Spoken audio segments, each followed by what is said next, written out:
It's the less that we can do in order to reciprocate what these guys here have done for me when I was in Washington, D.C. and supported me upon my duties as defense editor over there. I will not go more. We may have time later on to discuss other issues. Now we are here for the presentation of the book. And I welcome you to Thessaloniki, and I will be having a nice day, Mr. Tobadou. That in many ways I am here today to welcome Thessaloniki, a member of the Anatolia family, since Jim has been a board member of Anatolia for over 30 years, starting in 1976. A few words about the book. We're here to discuss today a book covering a dark period of our recent history, and as with all major moments of Greek history in the past century, Anatolia was a part of it. 26 Cypriot refugee children left homeless after the Turkish invasion, arriving in Anatolia in 1974. The book explores 4 principal areas, which I'm certain will be covered in detail later on, with 2, in my view, being of immense importance to Hellenic interests today. The discussion on the geopolitical importance of Cyprus for Europe and the US, and Turkey's violation of international law, unreliability as an ally, and its moves towards Islamic fundamentalism. I honestly do not think that this could have been done very better as a book publication. I will end here, and I would like to wish all of you an informative evening, and thank Achi and Jim in particular for his relentless efforts to support Hellenic interests, highlighting truth, justice, and the rule of law as principal items. Without saying anything else, I'd like to call President Argakis. Thank you, ladies and gentlemen. It's a pleasure to be here in Thessaloniki, the real Thessaloniki and Macedonia. And it's an honor to be hosted here tonight in this wonderful, wonderful Officers Club headquarters, and to see our good friend, General Leonidas, which we go back many, many years, when he was a defense attaché in Washington, and we certainly thank you very much for your wonderful hospitality and opening up your house to us here at the American Atlantic Institute, General. We very much appreciate it. We certainly also thank Anatolia College for hosting this event tonight along with the American Atlantic Institute. There has been a long relationship with Anatolia and the American Atlantic Institute. You may recall we brought a group of members of Congress there a number of years ago, one of the first members of Congress delegation that we brought to Anatolia College. Ladies and gentlemen, this book is very timely because obviously of the situation that we foresee in the area, in Cyprus, and in the region. But it's also timely because it highlights certain things that are remiss when we talk about the Cyprus issue in the United States and we who advocate for it. Because there are many people in Washington, in the policy arena, who believe, for example, that the Cyprus issue, because it's been 40 years, they forget that it's been 40 years, and that's something that just basically started, say, a couple of years ago or half a decade ago, and that the normal form of negotiations of 50-50 applies.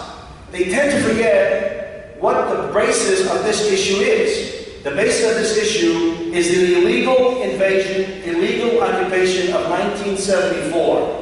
The violation of international law, the violation of the UN Charter, the violation of the NATO Charter, customary international law, and frankly, the most important, our own US law.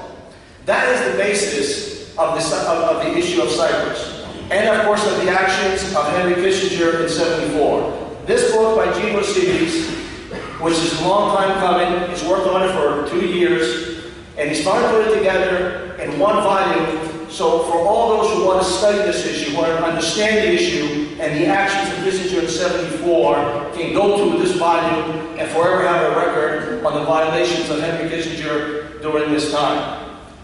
I will close by just saying what an honor it has been to work for the American Atlantic Institute and work side by side with somebody who I look up to for the last 27 years. It's been a privilege and an honor to lead this organization, following in the great footsteps of Gene Rossetti, who founded this organization back in '74, when he realized that we need to have an institutional advocacy organization to promote issues in Washington.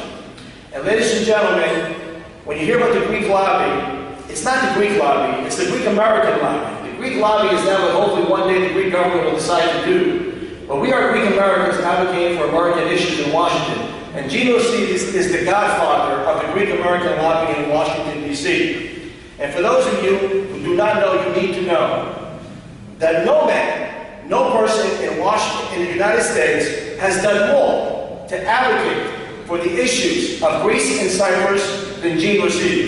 It is indeed a pleasure to be here and to present this volume, this landmark volume, and to call on Gino Rossi to the podium. Well, no, call on Alexis Mayas to the podium. So my time is up. I thank you very much for coming, and thank you again. To sign the book. And the other distinguished executives of AGIS I will be happy to. during my term as ambassador to the Hellenic Republic in Washington. The question of the occupation of Cyprus by a NATO member which is aspiring to become an EU member. The question of the name of the former Yugoslav Republic of Macedonia and the religious freedoms related to the ecumenical patriarchate and Istanbul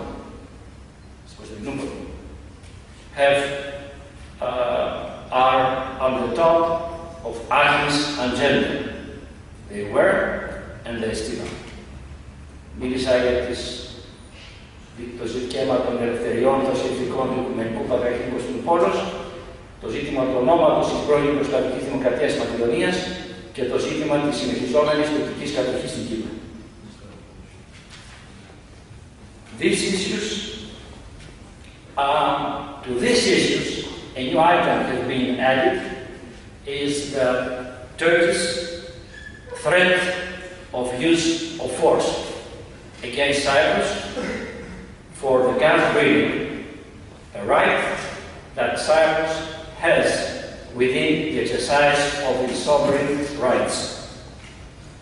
Now, it's fair to say that the Hellenic House, AGIS headquarters in Washington, is the advanced base and the key enabler for the promotion of the interests and positions of Hellenism in this critical capital for the world peace and security. How? How they do it? Simply by explaining that it is in the United States' interest to uphold the law, to respect and acknowledge Greece's contribution to NATO, and bilaterally to the United States through the Suda Bay naval facilities. Also by promoting what we do, not only in terms of sharing the same values, but also sharing the same interests. Recently, and that may be a surprise at Cape Town, the increasing partnership between Israel, Cyprus and Turkey, a new trend that very few of us were believing just a few years ago in Washington. In Greece, Israel, Cyprus and Greece has entered a new parameter to this equation. Now, on a personal basis, allow me to say that Gino Rossi is not what we think an easy man to deal with. He's not an easy man to deal with. Δεν είναι και ένας εύκολος άνθρωπος. He has clear ideas, inflexible stance, and a very convincing voice tuning when he decides to use it. 5 years, in 2005, in summer 2005, he was accompanied by some prominent AGIS members, including Tensi Lopoulos, and he visited me in my office. I was the director for Balkan Affairs and the Minister of Foreign Affairs, just a few weeks before my departure from Washington. I think we spent together 2 hours. At the end of the discussion, I turned to Jim and told him, I understand, Jim, that my confirmation hearings is now ending. Αγαπητέ κυρίες και κύριοι, ο Ευγένιος Ρωσσίδης δεν χρειάζεται εισαγωγή, δεν χρειάζεται συστάσεις. Ο Ρωσσίδης είναι το έργο και οι παρακαταθήκες του. Θα ήθελα όμως να προσθέσω και κάτι περισσότερο. Ο ελληνισμός και η Ελλάδα σήμερα περισσότερο από ποτέ χρειάζονται πολίτες οι οποίοι να ακολουθούν το πρότυπο και να εμπνέονται από το παράδειγμα πατριωτικής προσφοράς σαν αυτό που έκανε στόχο και σκοπό ζωής ο Ευγένιος Ρωσσίδης.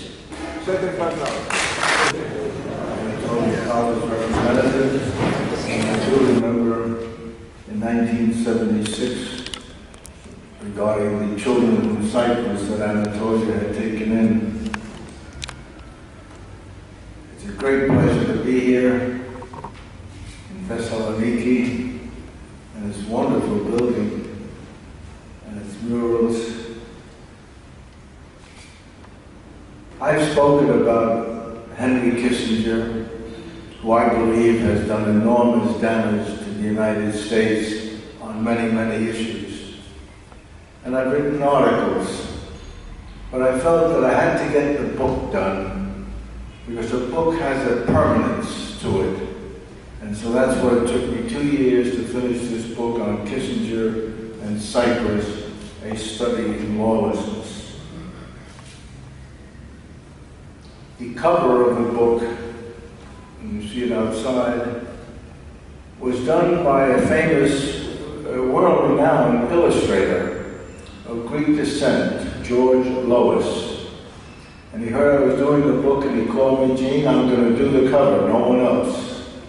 He had done over 100 Esquire magazine covers during his career. The introduction for the foreword to the book was going to be done by the world-renowned Christopher Hitchens, who was a good friend, and unfortunately he passed away, and I've dedicated the book in part to him.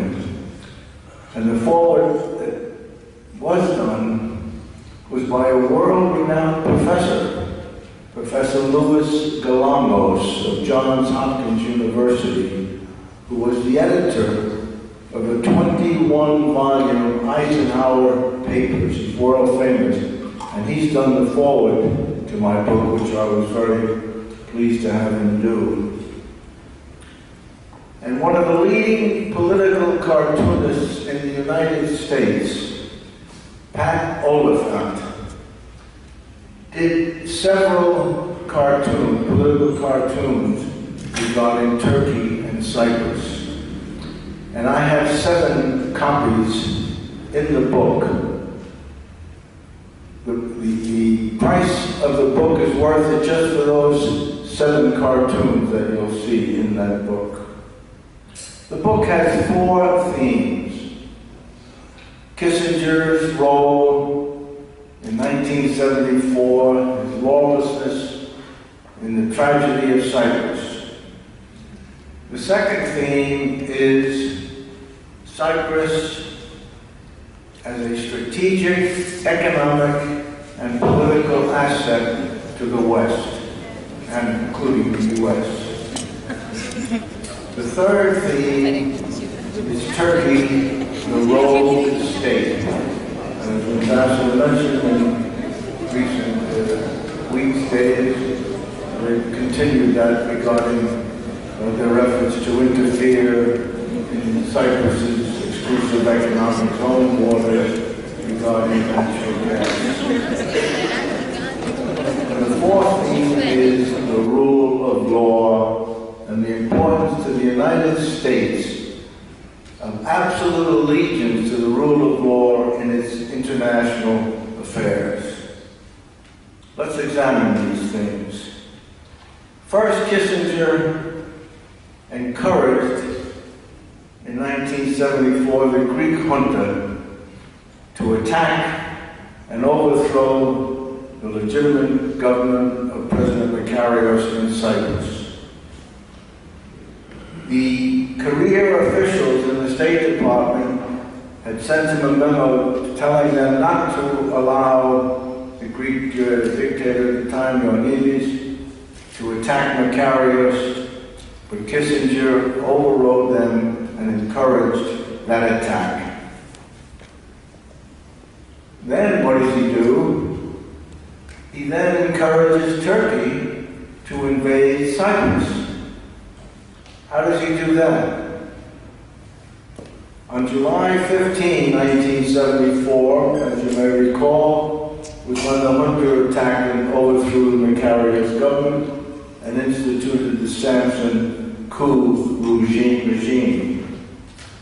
On that Monday of that invasion, of that attack, the Security Council called for an executive meeting, committee meeting of the Security Council. Kissinger had our ambassador to the UN postpone that meeting from Monday the 15th to Friday the 19th, which of course downgraded the issue. Secondly, he on Tuesday, the 16th of July, he tells our ambassador in Cyprus to go visit the coup foreign minister. And third, and worst of all, on Wednesday, July 17, he calls up in what we call leaks to the New York Times a story that the U.S. is leaning towards recognizing the Samson coup government, which became the lead story in the New York Times the next day. And of course, that gave Turkey the excuse to invade because they had an antipathy to the Samson coup regime, of course, and they did invade on the 20th of July. Then on August 13, what does Kissinger do? Secretary of State, what does he do? He has a press release issued, a statement issued, that the Turkish Cypriots need more security, and the next day, August 14, Turkey breaks out and captures an additional 30% of Cyprus. In their original attack on the 20th, they got 6 or 7% of the island with a corridor from Kyrenia to Nicosia. Then on August 14 to 16, they took the remainder.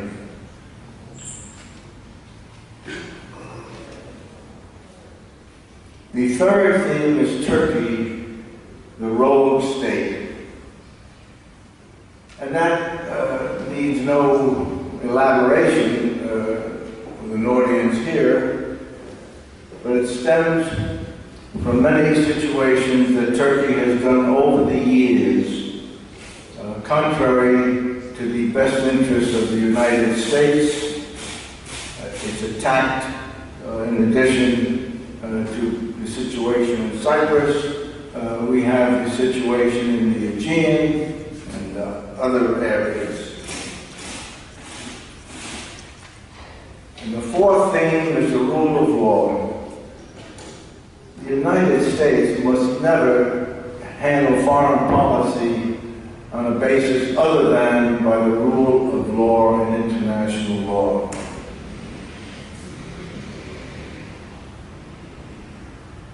And we have to redress the situation in Cyprus is the concluding chapter of the role of the United States to redress and make right its wrong in Cyprus.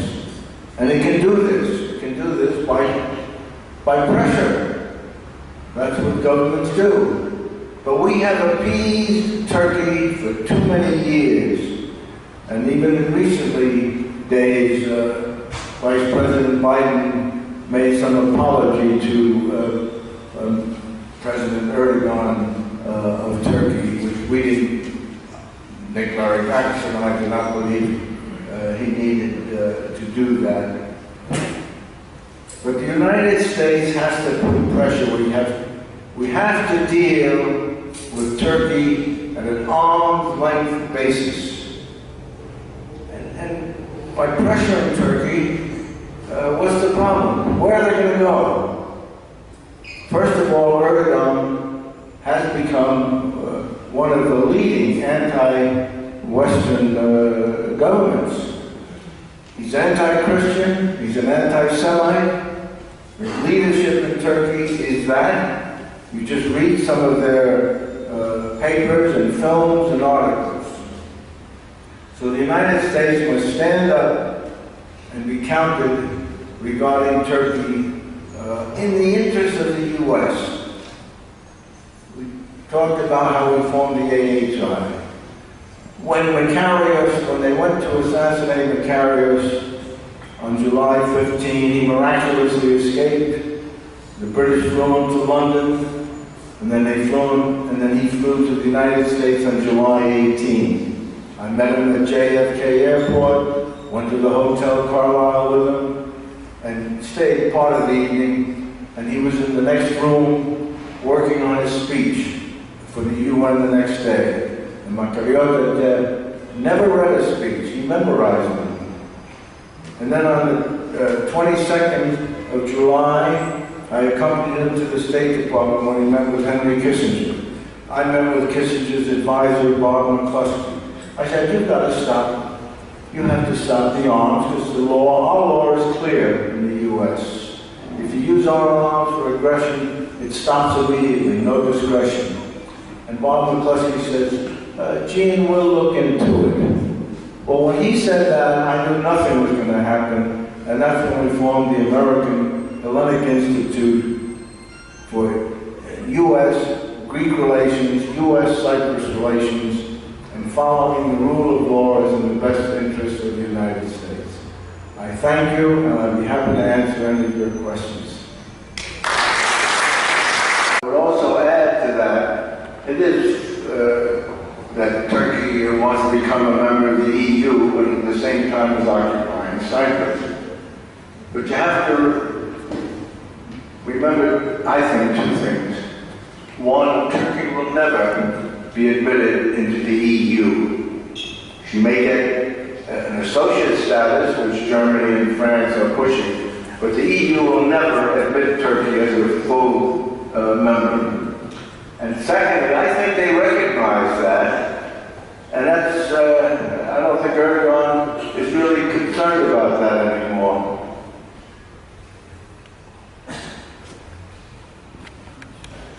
Please answer. Yes. I'm Dimitrios Karamberis, retired Lieutenant General, and I have to ask you, sometime after the Cyprus case, I think it was in mid-80s, it was some rumors, let's say, that the resignment of Spiro Agnew was, let's say, some kind generated by Henry Kissinger as well, and who was the vice president. Do you know something about this issue, please? And if it has any relation for the floor to Kissinger, that this case can open the floor to Henry Kissinger without a Greek-American, let's say, influence or impact in the administration? I'm sorry, I missed part of that. What did he do to Spiro Agnew? Spiro Agnew was resigned, I think, in 1972 as a vice president. Yes. He resigned. No, Kissinger, I don't believe had anything to do with that. Some rumors in the press, like this in Greece, I mean. I don't think so. What happened is they came up and uncovered some of alleged corruption that Spiro Agnew had been involved in. And so he was forced to resign. But I don't think Kissinger was behind that. Thank you. Sir, what's the best solution that we could achieve now in the Cyprus issue, and if you believe that a partition is a solution good for Greece? I do not personally believe that partition is a good solution. I certainly do not. At a conference that is presented presentation we had in Cyprus, there were a few ambassadors and there was the British High Commissioner. And he asked me, why did Kissinger do this regarding Cyprus? It was a good question. And he did it because he did not like the fact that Cyprus was a member of the non-aligned movement. During this period, we had the Cold War, the Soviet Union and the US. And many of the nations, there were over about 30 of them, had formed what was called a non-aligned movement, and Macarius took Cyprus to the non-aligned movement. But part of it was that even if he had wanted to become part of NATO, which I had always hoped Cyprus could become, Turkey had a veto regarding any new members in NATO.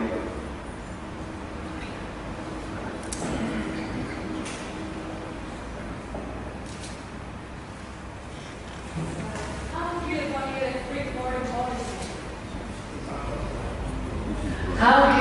Greek foreign policy regarding Greek Turkish the decades 60s and 70s?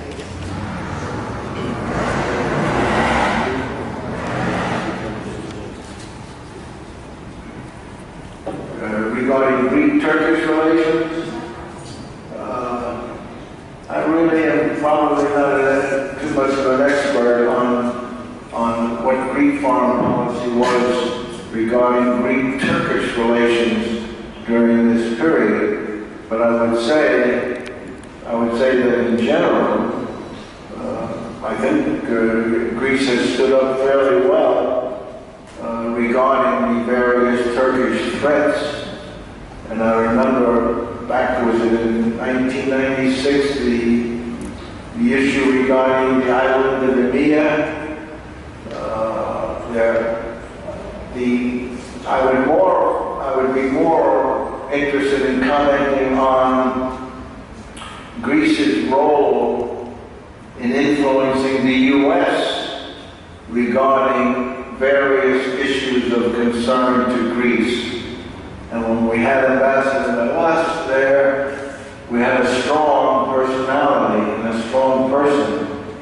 But in addition to the ambassadorships, Greece and Cyprus both failed to add an important element which most countries have. They have and retain in the United States outside Public Policy Relations Council. They are called lobbyists. And they lobby the Congress, and they lobby the executive branch. Practically most nations in Washington have that. Turkey does, and has had it for many years. Yet Greece and Cyprus don't, and they think that, well, we'll leave it to the Greek America. It's a failure that they should correct.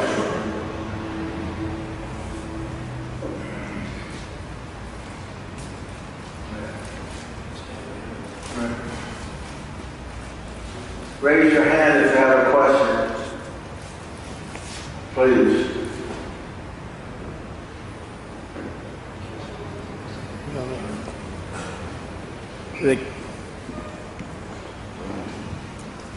The policy of the Kissinger was against of the policy of the American government. I'm sorry, say the question again. Kissinger's policy was against of the American government, right? Yes. Let me elaborate on that. As a matter of fact, it was part of my talk and I omitted to mention it. Kissinger did enormous damage to the U.S. in many different issues, Cyprus being one of them. Probably the worst issue was Kissinger's role regarding Vietnam. I was a political manager of President Nixon's campaign when he ran for the presidency in 1968. had asked me, I knew him casually from the Eisenhower administration days when I was a young assistant. And I ran the campaign in New York City. And I picked 2 issues of the many speeches that Nixon gave. I picked 2 of them. One was that the military balance must be in Israel's favor. We have a very large Jewish population in New York City. The second issue that I picked and stressed of the many speeches that he gave was, I will end the war in Vietnam. Now Eisenhower said that back in '52, I'll end the war in Korea, and he ended it in 3 months. Now Nixon, I'm not saying he should have ended it in 1 month, 2 or 3, but he certainly should have ended it within 6 months. Why? Because the Democrats who were in power in '68 had merely come to an agreement with the North Vietnamese to end the war. And so the negotiations were there. But what happened is that Kissinger kept telling Nixon, I can get a better deal, I can get a better deal. 4 years later, from January 20, when we took office, the Republicans took office, until January 50, what year am I on? 19. The Vietnam War, from 68, 69 to 73, 4 years later, they signed the peace treaty regarding that. And during those 4 years, 21,000 American soldiers were killed, maybe 100,000 Vietnamese. So that was Kissinger's doing, in my view. And I lay that out in chapter 11 on Kissinger. And I titled chapter 11, quote, Kissinger, the war criminal, unquote. And that comes from a book review by Professor Jussi, Jussi, Hanna-Maikki, a professor of international affairs out of Geneva, and who wrote a book, Flawed Architect, Henry Kissinger's Foreign Policy. But he wrote a book review in the Columbia University magazine, a book review of the book Nixon and Kissinger, Partners in Power.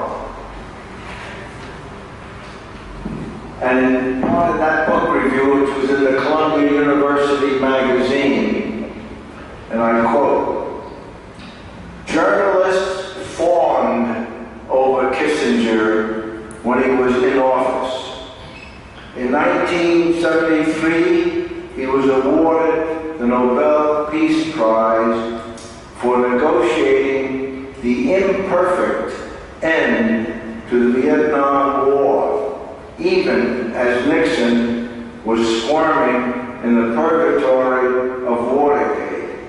But over time, quote, Kissinger, the war criminal, unquote, came to replace the image of a globe-trotting super diplomat.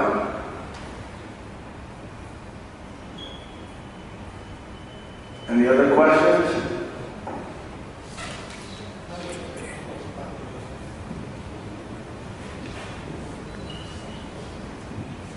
My name is Dr. and Mr. Rωσσίδη, I will buy your book, so I will know more about Kissinger's behavior to Cyprus and about what he did to Hellenism. But what is important is the future.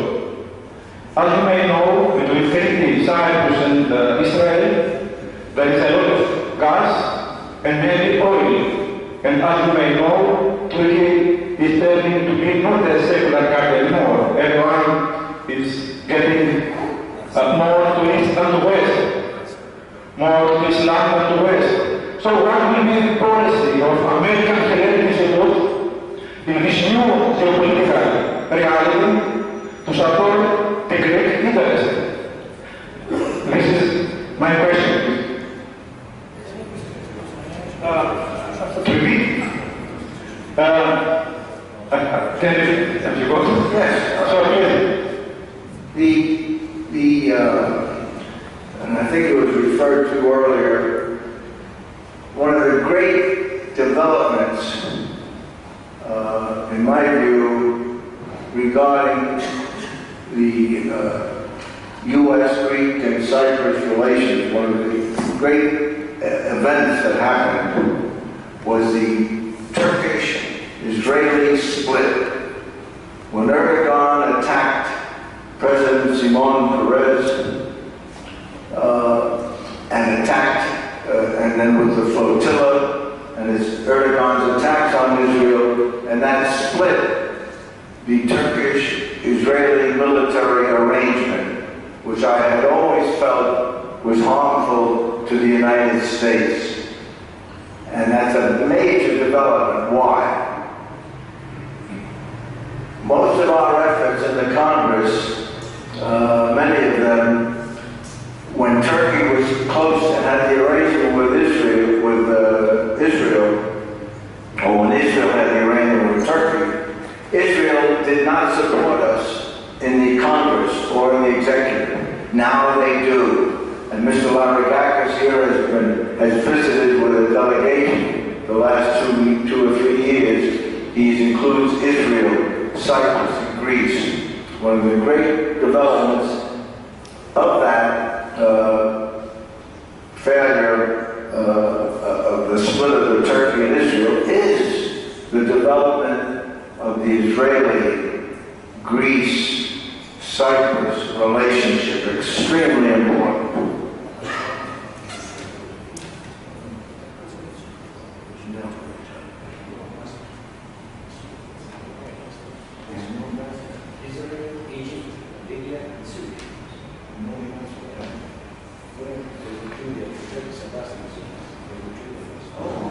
That's good. And one of the things that we've done in following up on that is we have made an arrangement with one of the major think tanks in the U.S., the Hudson Institute, and Seth Cropsey, the author and former U.S. official in the Navy Department. He's written a couple of articles extremely important regarding the Israeli-Cyprus-Greek relationship.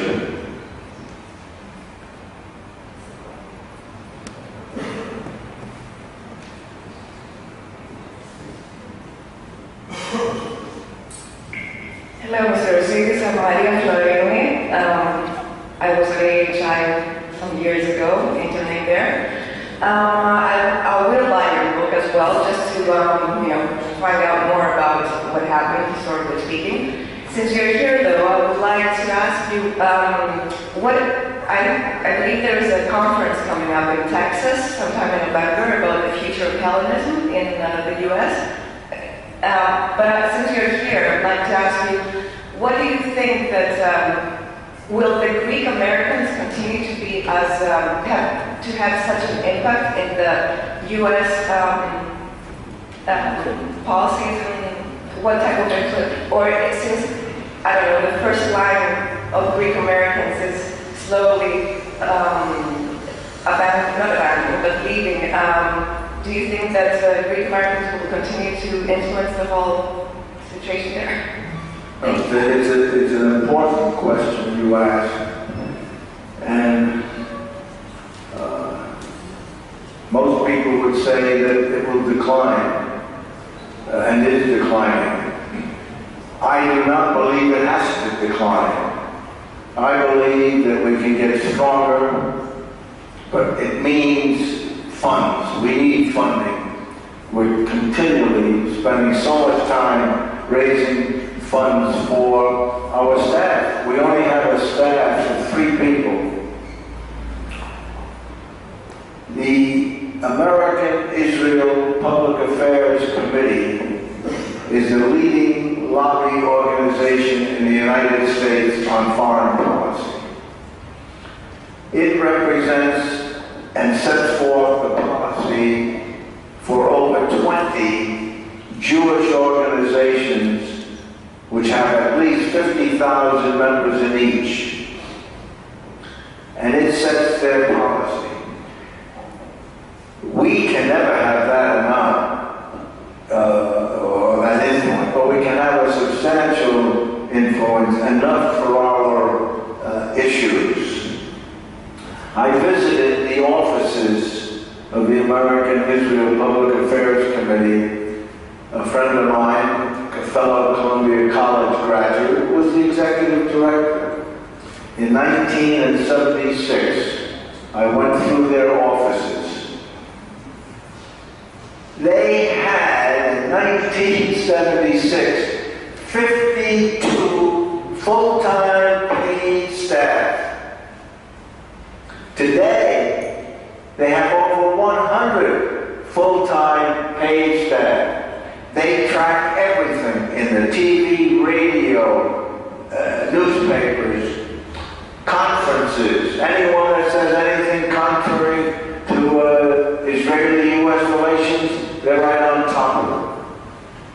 Now, we can never achieve that, but we can do a great deal more, but you need funding for staff. I'm trying to raise $10 million US. We have an endowment fund of $1 million. We need an endowment fund of $10 million so we can increase our staff, become more effective. Definitely, it does not have to decline the role of the U.S. community, but it needs funding. Back. So, my name is Euggenio, and I would like to ask your personal opinion as a well-informed observer of the American Hellenic issues on the possible solutions of the complicated situation in Cyprus, and which one do you prefer?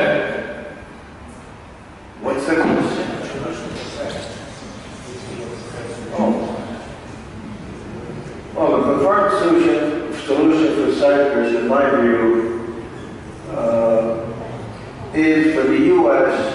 to pressure Turkey to get its 35,000 troops out of Cyprus and its illegal settlers out of Cyprus, and to insist that the Greek Cypriots and the Turkish Cypriots negotiate in good faith an agreement without any pressure from Turkey. And that's doable. The U.S. could do that, but it means that it has to stand up to Turkey.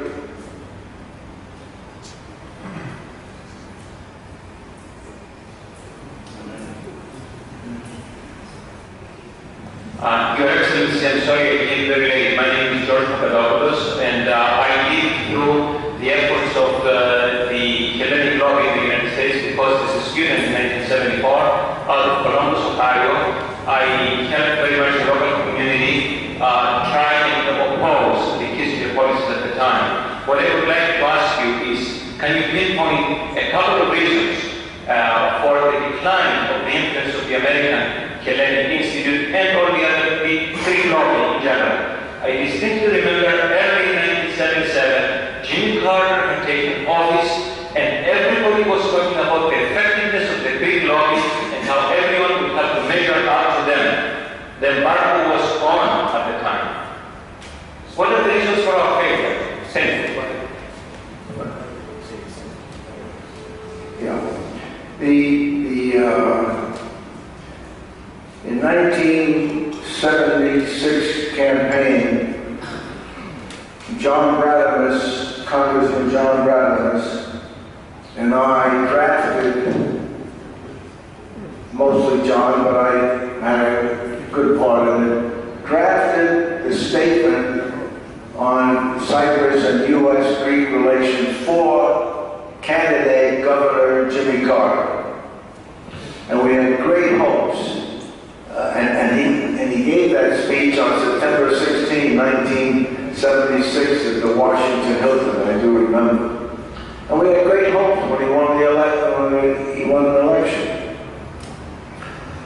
And in the first few months he was doing all right. But then he sent Clark Clifford on a trip to Cyprus, Turkey, and Greece, and Clark Clifford comes back, and the next thing we know is Jimmy Carter double-crossed us. It was just terrible. And he moved to lift the embargo, which it took 2 years, but in 1978, they lifted the embargo.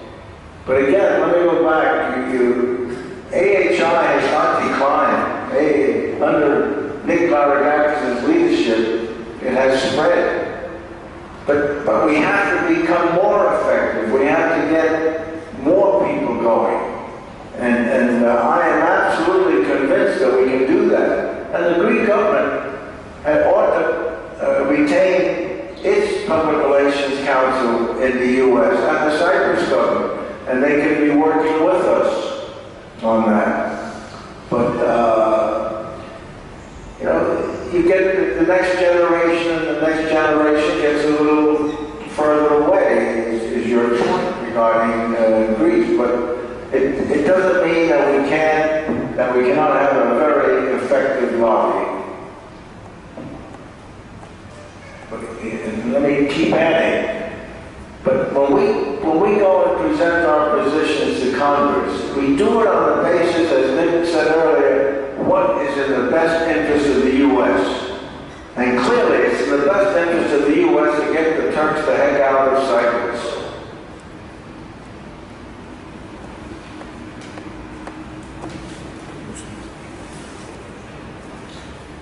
Thank you very, very much.